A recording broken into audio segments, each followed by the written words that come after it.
नमस्कार दोस्तों, मैं आपको बागेश्वर धाम के बारे में कुछ बताता हूँ। हकीकत बागेश्वर धाम सरकार यानी धीरेन्द्र कृष्ण शास्त्री इस समय भारत ही नहीं अपितु हिंदी जहाँ जहाँ जानी जाती है वहाँ सिर्फ एक ही नाम की चर्चा है, वो है बागेश्वर धाम सरकार। आप भी इनकी खबर से अछूते नहीं रहे होंगे। बागेश्वर धाम सरकार के नाम से प्रसिद्ध धीरेन्द्र कृष्ण शास्त्री ने भारतीय मीडिया को अपनी ओर आकर्षित किया है।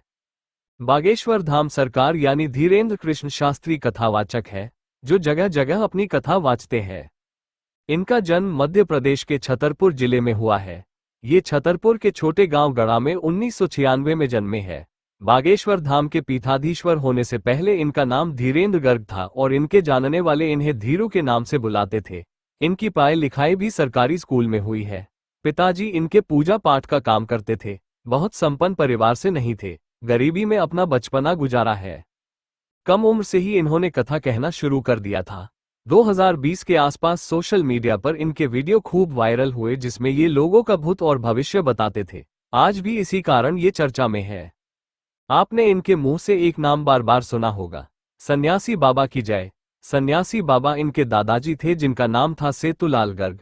बालाजी मंदिर के पीछे ही इनकी समाधि है जहां बैठकर शुरू में धीरेन्द्र शास्त्री कथा सुनाते थे। धीरे धीरे इनको मानने वालों की संख्या बढ़ने लगी और ये कहलाने लगे पंडित धीरेन्द्र कृष्ण शास्त्री। भारत के राज्य मध्य प्रदेश में एक जिला है छतरपुर। छतरपुर में स्थित है बागेश्वर धाम। इसी बागेश्वर धाम के पीठाधीश्वर धीरेन्द्र कृष्ण शास्त्री है।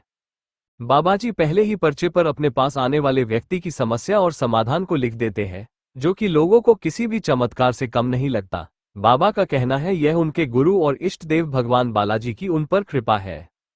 तिरुपति बालाजी मंदिर में लड्डुओं के रूप में दिए जाने वाले प्रसाद में कथित रूप से पशु चर्बी की मिलावट के आरोप पर बागेश्वर धाम के पीठाधीश्वर पंडित धीरेन्द्र कृष्ण शास्त्री ने कड़ी प्रतिक्रिया व्यक्त की है। धीरेन्द्र कृष्ण शास्त्री ने कहा कि यदि ये आरोप सत्य है तो ये बहुत बड़ा अपराध है। ये भारत के सनातनियों के खिलाफ ये सुनियोजित तरीके से किया गया षड्यंत्र है। दोषियों को फांसी दी जानी चाहिए। धीरेन्द्र शास्त्री का पूरा बयान। धीरेन्द्र कृष्ण शास्त्री ने कहा, अभी मुझे जानकारी लगी है कि दक्षिण भारत में तिरुपति बालाजी के प्रसाद में चर्बी के घी का इस्तेमाल किया गया। यदि यह जानकारी सही है तो ये बहुत बड़ा अपराध है। निश्चित रूप से भारत के सनातनियों के खिलाफ ये सुनियोजित तरीके से किया गया षड्यंत्र है। इस प्रकार का कृत्य करके भारत के सनातनियों का धर्म भ्रष्ट करने की तैयारी की गई है। धीरेन्द्र कृष्ण शास्त्री ने आगे कहा, हम तो चाहेंगे कि वहां की सरकार सख्त से सख्त कानून बनाकर दोषियों को फांसी की सजा दे।